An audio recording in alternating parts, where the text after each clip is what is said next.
rejuvenated, got everything ready to go again for the second half of the year. Really pumped up. Sheets, good to be back with you, man. Talk a little bit about, yeah, man, what's been going on? Well, again, personal issues have, as usual, been dominating my existence. But those for me are I don't say wrapping up because there's always one waiting for you when you don't expect it. Yeah. But you have a little bit of return to somewhat normalcy. We got to get to enjoy hopefully the last couple of weeks with the Hamptons house, which will be nice. You'll see different backgrounds for me when we go live at some point. I might be going live with you out east, which I'm looking forward to. It's a little later today. Nice. And yeah, that's pretty much it. I'm ready to get after it. Listen, I those of you that don't remember, I ended up the first half of this and the end of the first half of the baseball season with a good little hit. Yeah. Just as we were closing that out, and then the All-Star break happened, and we're ready to get back into it today with a full slate, with a whole bunch of weather also. Yeah, we got a bunch of weather. They're not making it easy and just peaceful for us like we would hope, but we'll figure it out as we go. But look! Everybody, watch for hopefully some improvements in the site. I have to listen. It's been a tough couple of months, honestly, for me and for everybody at True DFS, like kind of personally, sort of. So if there's been bugs on the site and just things haven't worked out, technically the way you want, hopefully those are going to improve. With any, we have been doing our best as far as content goes to put good content out, but it really hasn't looked as good as maybe we would like. Sometimes the SaberSim stuff doesn't launch as much as we like, but we're going to improve that. And that's pretty much all I have to start off with. We got a whole bunch of baseball, and then me, I'm just ripe with all these other sports going on like daily. So we're ready to get back after it.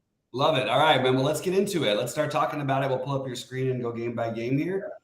And it's going to be the initial thoughts, on a slate this big, it's just the same thing as always. You will have like a little bit of course chalk, but it's mostly aside from that, I just really wouldn't worry about ownership too much as a sort of a general rule here. But we're starting off with Miami and Baltimore. Sheets, why don't you start off with this one, and I'll jump in after you. Yeah, I actually don't have anything in this game that I like, either from the pitching or the hitting side. And I have, just to give you a little summary, I have like 6 pitchers I'm interested in, maybe a 7th, because I actually, we'll get to this game. There was a replacement pitcher. There was a change in starting pitcher that happened after I made my projections. We'll get to that in a minute. And I also like a good 6 or 7 stacks, but just nothing here. So I'm going to let you take this one away. Assuming the game plays, I think both pitchers are excellent options. Okay. I'm not going to just the thing about Alcantara, if you look through his numbers from the first half of the season, particularly towards the end, it sort of is a little bit like just a guy who it just looks like a guy who got unlucky a little bit with BABIP. The strikeouts are down a little bit, but it's not been horrendous. He's just giving up a ton of hits, and even still, he really improved. His last 6 starts were much better than the beginning of the season, and we all know, this guy was the best pitcher in baseball last year, or best pitcher in the National League last year. He's a Cy Young winner, and he's 6,800. I'm not going to just write it off that he's shot, especially against a team that I don't believe has ever faced him before. So I am interested in Alcantara and then Kramer as an option. Both of them. Kramer had his best performance ever right before the break, and actually had just started looking better and better outside of one bad start. Really has been pitching well. So I think both these guys are completely viable today, assuming the weather holds off a little bit, which is an assumption at this point.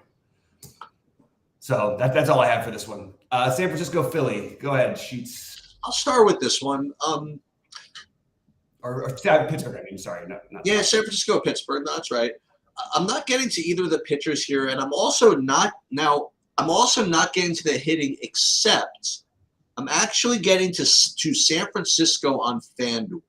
I looked at DraftKings and FanDuel today, and I put together my sheets for both of them, and I just find it interesting when this happens. So I have San Francisco as actually my fourth favorite overall, combination of upside and stack and whatever and value and everything on FanDuel, and almost not even an afterthought on DraftKings. I just figured I would throw that out there. Mm-hmm. So for me, neither of the pitchers and some San Francisco on FanDuel.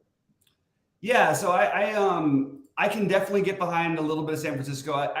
Rich Hill is just. It's just hard to figure him. He's just sort of, sort of a boomer bust guy in general. As a pitcher, I could see an argument for playing him. I could see an argument for stacking San Francisco. I could see an argument for, honestly, in this game with this, it's 84 degrees with a little bit of breeze blowing out to left center. If that stays like that, I'm totally okay to take a shot with the Pirates as well as a cheap stack. You got Henry Davis, who's probably going to bat in somewhere between third and fifth at 2,600. Ji-Man Choi will probably be on the other side of that at 2,400. They're so cheap that even if you're not playing these teams, I think you want to be using them for pieces. And I'm really interested in both sides, actually. And that's what I'm probably going to focus on is the offense here.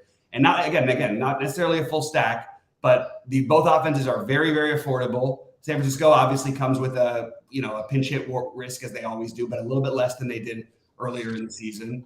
And I think Pittsburgh is actually Pittsburgh's a really good offense, and you've got the expensive Reynolds, but really nothing else that costs anything. So I'm probably going to have some action from this game some way or another.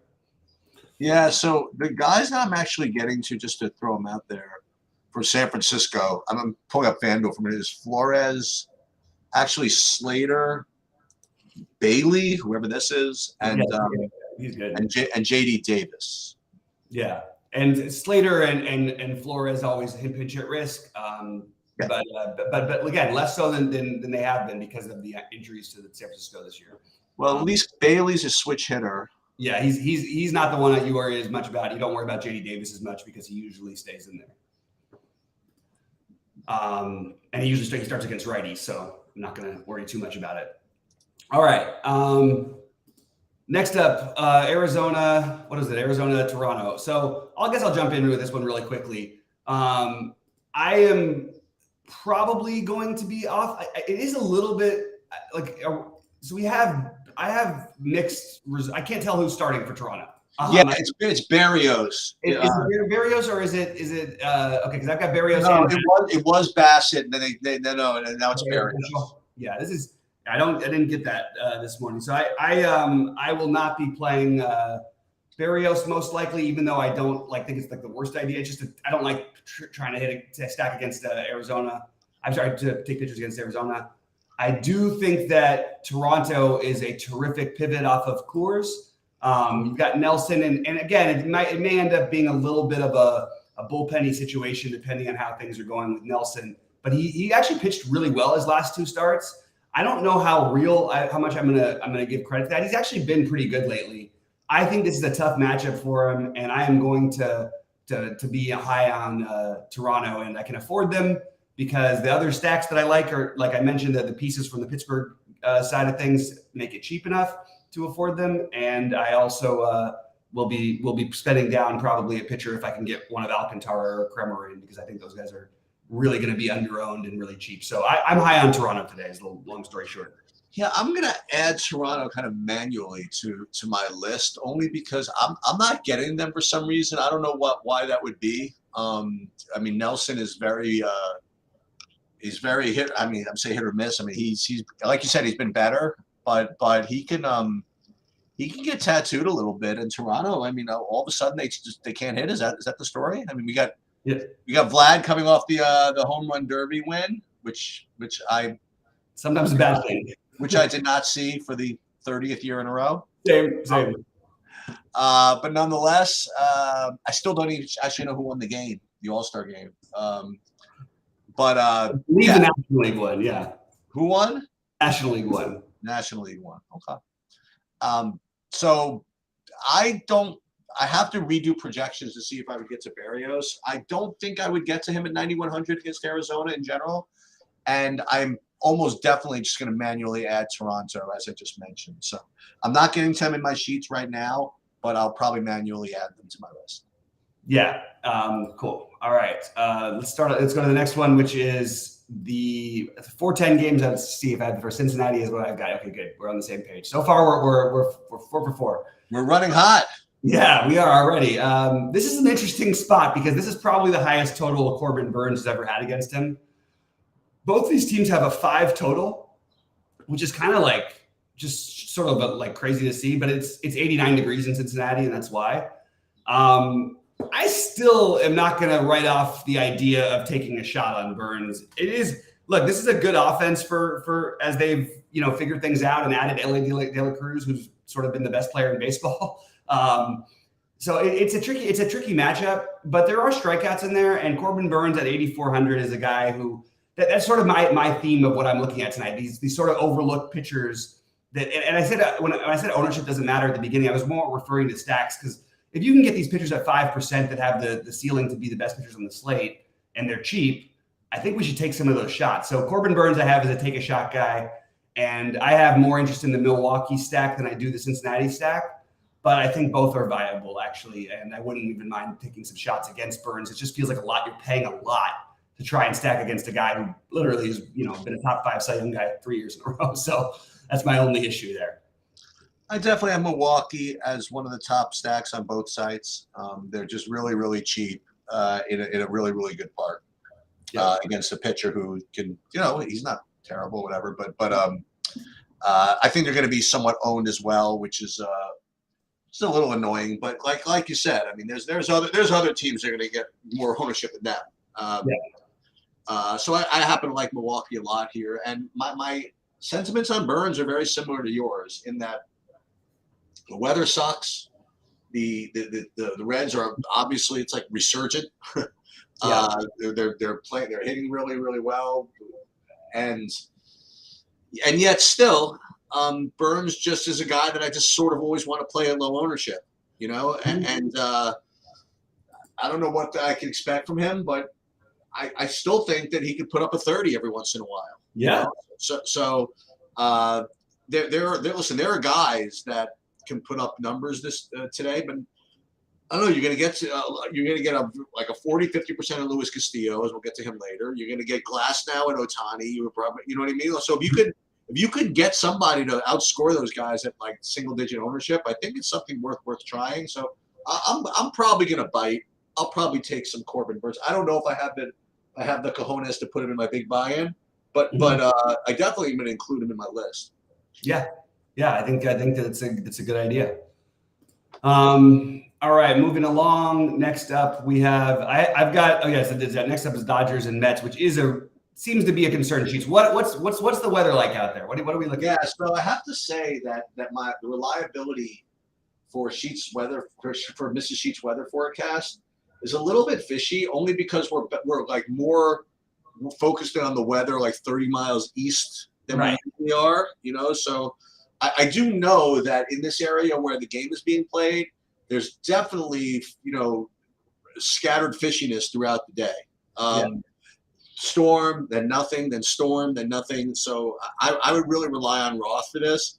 Yeah. And it's kind of a funky matchup, You have Verlander, who nobody can quite figure out what to do with, I guess. The Dodgers, who you don't quite figure out what to do with. Then you got Arias. I don't know has he pitched? I don't remember. Yeah. He's coming off a really good start, but you're right. It's like, maybe it doesn't really matter what happens in this game because I don't particularly have any interest in anything. I think Verlander. I probably just end up just like passing the whole thing and hope it rains out. You know what I mean? That's probably or hope it doesn't rain out. You know what I mean? I just. It's going to be one of those things where I think the Dodgers are good enough I don't want to get all over Verlander, but I think Verlander's good enough where I don't want to stack the Dodgers. And Arias, listen, he was off what? He was on the DL for the month of June pretty much. Mm-hmm. And then he's back. I'm not stacking against him. And yet still, considering the weather, considering everything else, I mean, I don't know if I want to play him either. But I don't know. Is it if you listen, let me put it to you another way. If you knew this game was going to go, okay, and you were looking for something to do, isn't Arias at 8,800 kind kind of free money? You know what I mean? I don't know. No, they're working him back pretty gently, and okay. So I would hold the. I mean, he pitched really well his last outing, but again was efficient, and they might let him go even longer. It's not even just that. It's just kind of a tough. It's not like the Mets are a dream. I mean, they're actually a better matchup than we thought they were at the beginning of the year against lefties. We thought they'd crush lefties. They've been, they have not been good, to say the least. But I actually think Verlander would be the one I would have a little more interest in. But neither are like quite there. Like I would rather play Corbin Burnes than either of these guys. I know you could say it's higher risk for him giving up more runs or whatever with Burnes, but he also has a much higher strikeout upside than these guys do. So I would rather just do that. I would rather skip this one, I guess, is my overall. All right, you ready to talk about the Chicago and Atlanta? Yeah, this is really weird. Well, I shouldn't say really weird. So I have Charlie Morton as one of the top pitchers for me on both DraftKings and FanDuel. That's the first thing.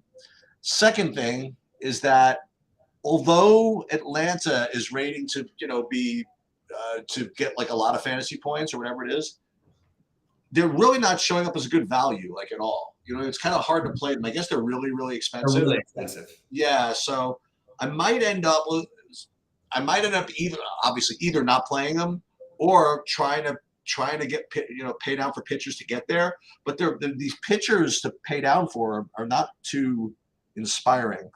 So I don't know if I'm going to get to Atlanta today. I'm certainly not going to play Kopech coming off the injured list or whatever.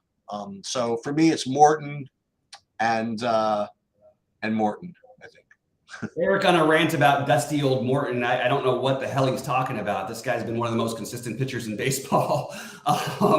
And basically just it's been like you play him, you get 20 plus. Obviously, he's in play against the White Sox. I don't think he's a significantly better play than the pivots I mentioned. So I'm probably going to be a little lower on him. I will find a way to get to Atlanta, I think, because I think that there are plenty of, like I said, there's cheap complementary stacks that I like. There's cheap pitching, and I don't think Atlanta can get owned too much. And that's when you look. This is that tournament that I really felt like I should have won, where I had negative 15 for my pitchers, but I finished 8th in the big one. And I knew I was taking a big risk, but I didn't like my pitching that night. But I had to try and get Atlanta in, and Atlanta scored 14 runs, and you get all the million fantasy points, 4 stolen bases, 4 home runs in there.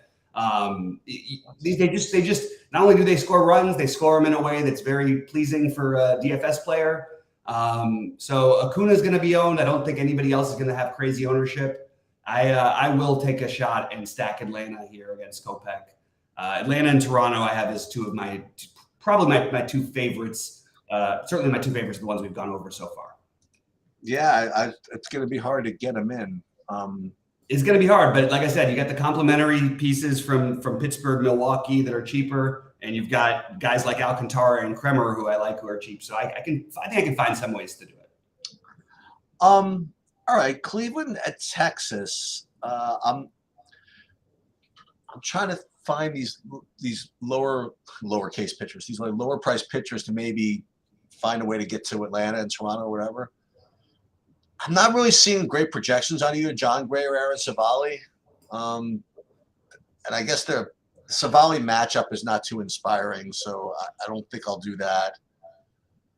I guess this game is sort of, I was about to say sort of a pass, but I don't know. Like I always feel as though I'm supposed to play Texas, or at least put them on my list. I don't know if they're still as expensive as they were before. Yeah. Yeah, so maybe but they at least have one bat in Grossman, assuming that he's in the lineup that can help you out. The trouble with a team like Atlanta is there's not one cheap bat in their lineup. Okay. And Texas, is a good offense. It's just I feel like the way people talk about Savale is in the DFS world. They just have no idea. They're just completely wrong about him. What do they say? They like real numbers. No. Every time he pitches, it's always stack against him. He can't keep getting away with this. The guy has literally not had any game this season that we would want to take hit batters against him. There's not been one. There's not been one that's close. He's coming off his best start of all time. There is nothing here that leads to Texas except for just saying, I like Texas. I think they're a good offense.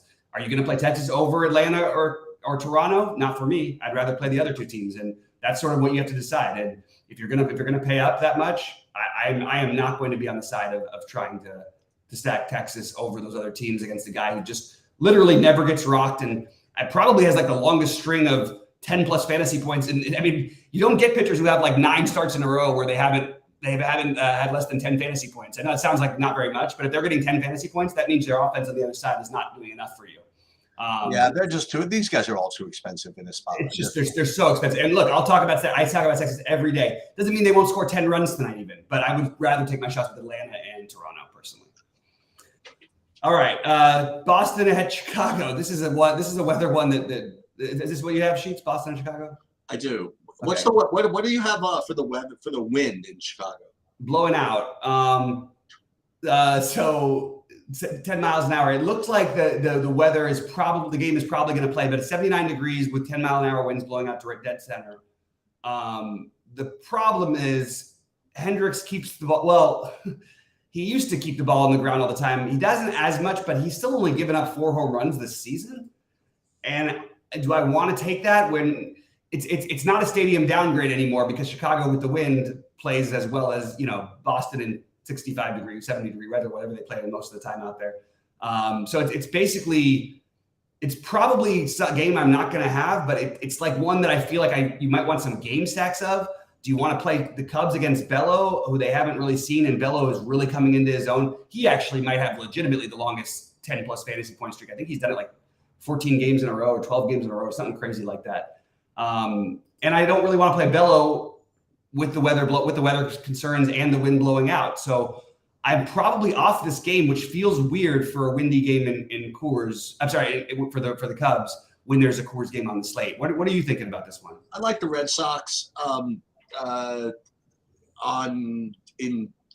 DraftKings, not so much on FanDuel, but I definitely have the Red Sox as well projected. I'm not quite getting to the Cubs. And your point about Hendricks, I don't even know what point you're making per se, but he came off the injured list, I think, and then he's been better this year. Yeah, as far as like limiting content, not limiting content, but limiting power. So it's just a question of whether you want to. He limits power and he doesn't walk anybody. These are not good things for stacking, Yeah. The wind is kind of tough though. I agree. And I agree with you. I know. I don't feel great about it, but that's my early take, is that I just can't. I don't know. Maybe I'll revisit that one, because it does seem like a game you're going to want as a pivot off of some of those other spots. Yeah, I don't think I want to play Chicago. But I think I'll definitely want to play Boston. Yeah. Yeah, I hear you, and I actually think that even with the wind, like I don't think that if the weather was all clear, I would have Bello on my list of pitchers. I just don't want to risk a delay or anything it's already a fringy spot as well. All right, what do you think about this? Okay, I guess I'll jump into the Tampa Bay KC. Wait, no, sorry, that's right, Tampa Bay KC. So Glass now is 10-3. Do you need to pay 10-3 for a pitcher tonight? My first feeling is, if I was going to, would I want to play Glass now, or would I want to play Ohtani, or do I just want to skip it? I think the end of the day, I might have a little bit of exposure. It certainly is going to be lower than the field, and I'm probably going to be higher on Glass now. I think, or I don't know what I'm really stuck between he and Ohtani if I had to pick, but I think I'm probably mostly going to be either way under the field or just eliminate these guys, because I think some of these other pitchers who are a little bit cheaper have a similar upside. And I think there's a little bit of, KC is a great team I love taking pitchers against, but it's 10-3. It's 80 degrees. There is wind blowing in from left, but you'll see some lefties in there. Actually, you'll see mostly righties in there I don't know. Maybe I have to revisit my Glass now. I guess he's a better play. I keep trying to find a reason to fade him. Maybe I shouldn't do it. So I'm sort of all over the place with that, but, if you want to go, it just depends on what strategy you're using. Most likely my big buy-ins will have cheaper pitching. But Glass now, if I play one lineup on FanDuel, he probably would be my pitcher. What do you think about this one? What about the hitting? I know that the Rays will be popular. You all can have it. Not really interested for me. Okay. Yeah. Okay. So I have 15 mile an hour winds blowing in from left field is not like a dream come true. Yeah, I have a Glass now as obviously one of the top options on both sides, DraftKings and FanDuel. And Kansas City is. Listen, we just looked at Savali's line against Kansas City. we were talking about that. Among others, I mean, the Kansas City is just, everyone put up zeros and ones and zeros as far as runs go, unless they're playing the Dodgers. Right. But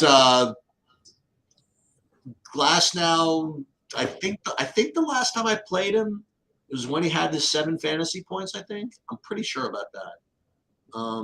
But yeah, I mean, he's certainly a good play. Do you need to play him at 10-3? It depends on what you want to do. In other words, if you want to play Milwaukee, right, then you could play him.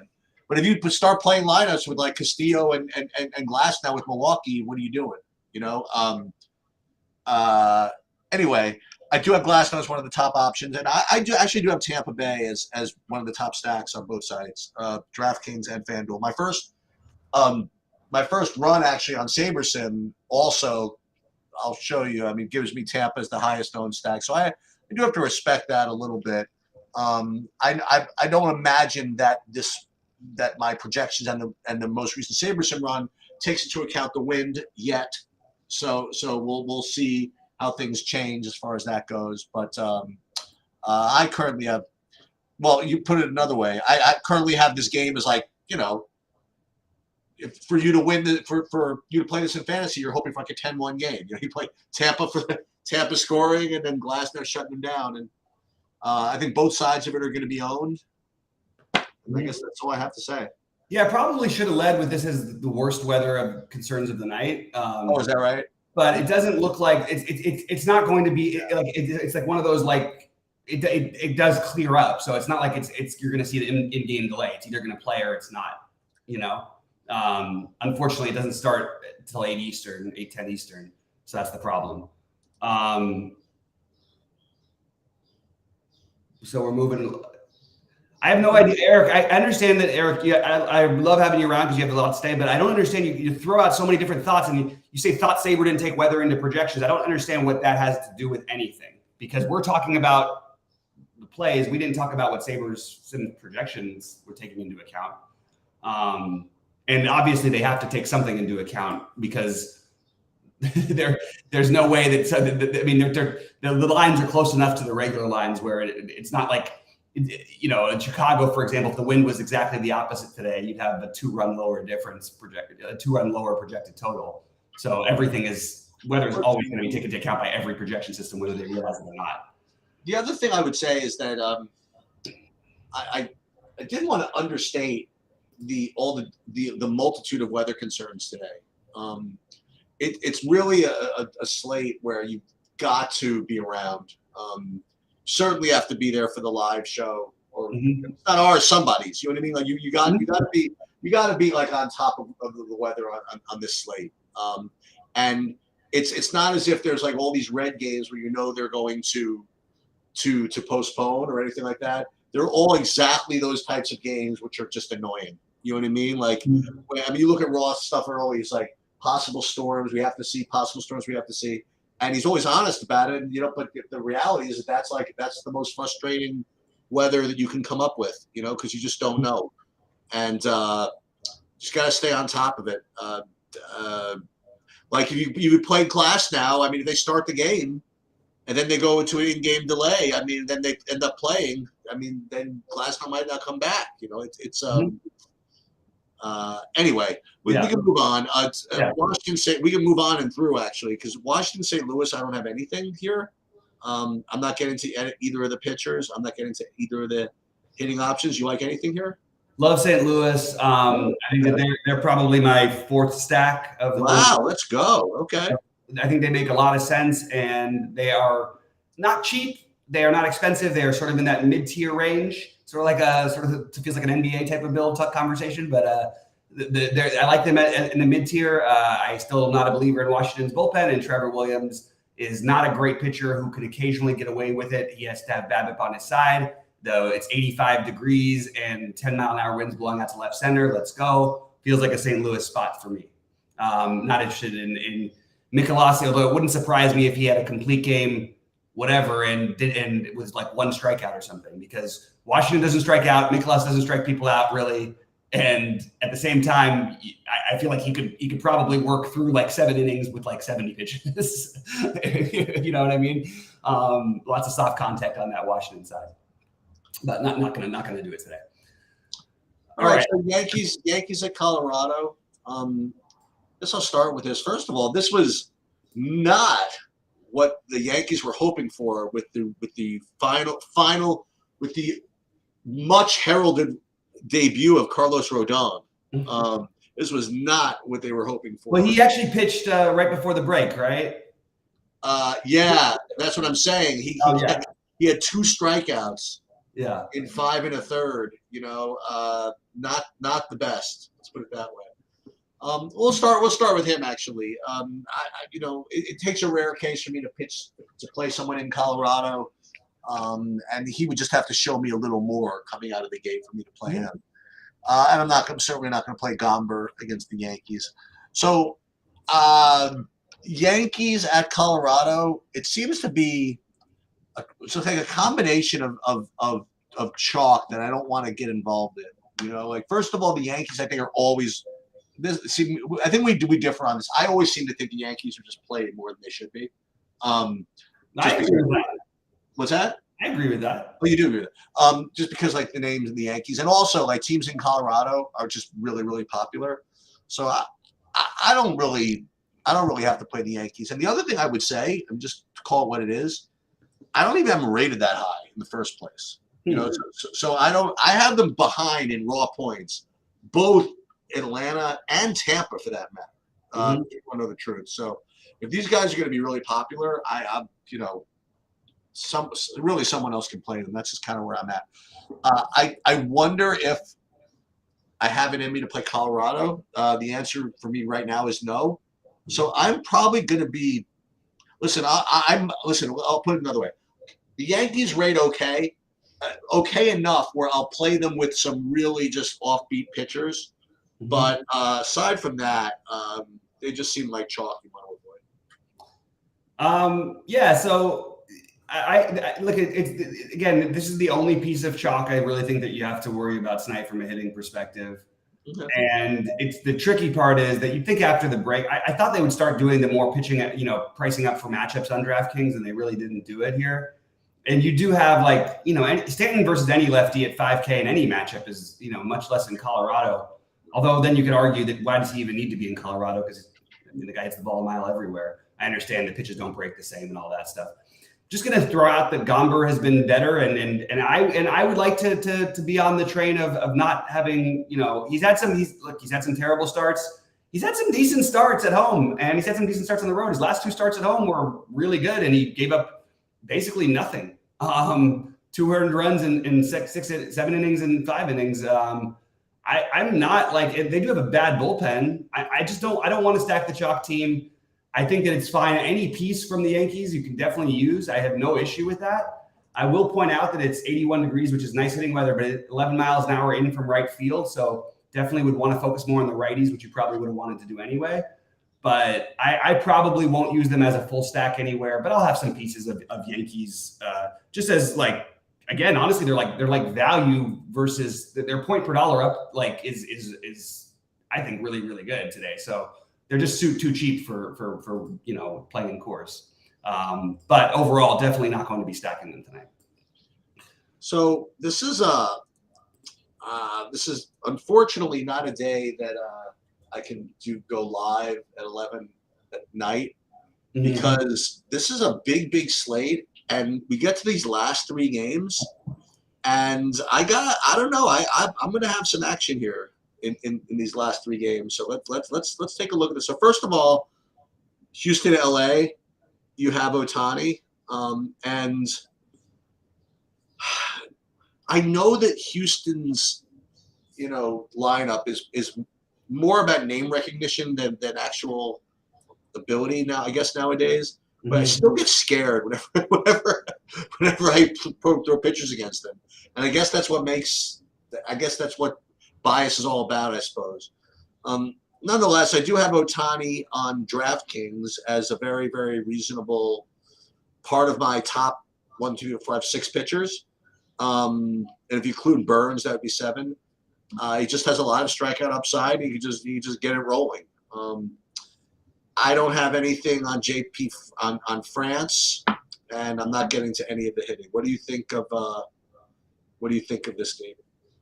Yeah, basically just like a cross-off game for me. I'm okay with Ohtani. I don't see a reason to play him at this ownership. He has to be, and he is. He's spectacular. He's the best player in the history of baseball, possibly. Like, I mean, you really can start saying stuff like that now because he's going to win like 7 MVPs in a row. Like, it's almost impossible unless he just has like some sort of weird injury. He's just so incredible. But you really need to like be significantly better, and I don't just think he's significantly better enough than Glasnow matchup versus matchup. It is interesting though because you look through the Astros lineup. There's no Yordan Alvarez. There's no Jose Altuve. You know, you've got Dubon batting leadoff. You've got Yainer Diaz batting 5th. And then on the way down, McCormick, Pena, who's been bad, Myers, Maldonado. This is not like a threatening lineup.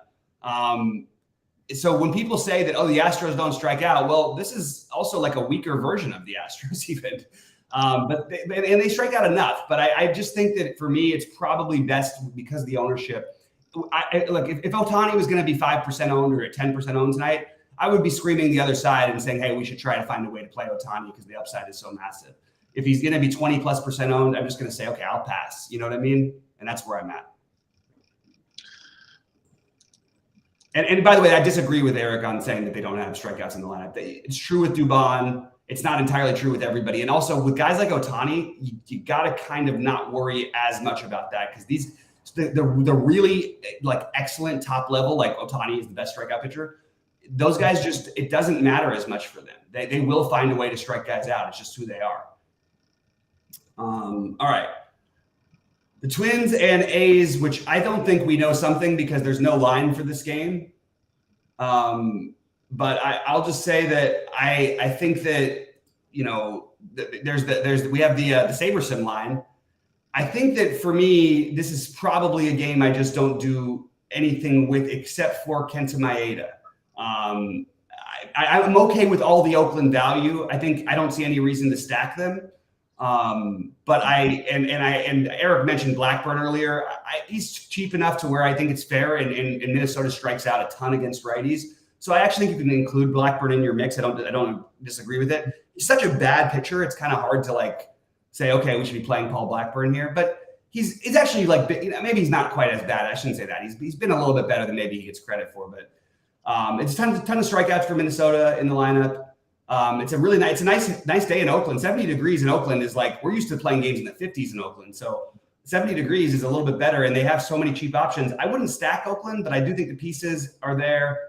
I think some people might have some interest in the Twins. I probably am not going to do that. But I think Maeda is he going to have like zero ownership? Oh, he's going to have some ownership. Yeah.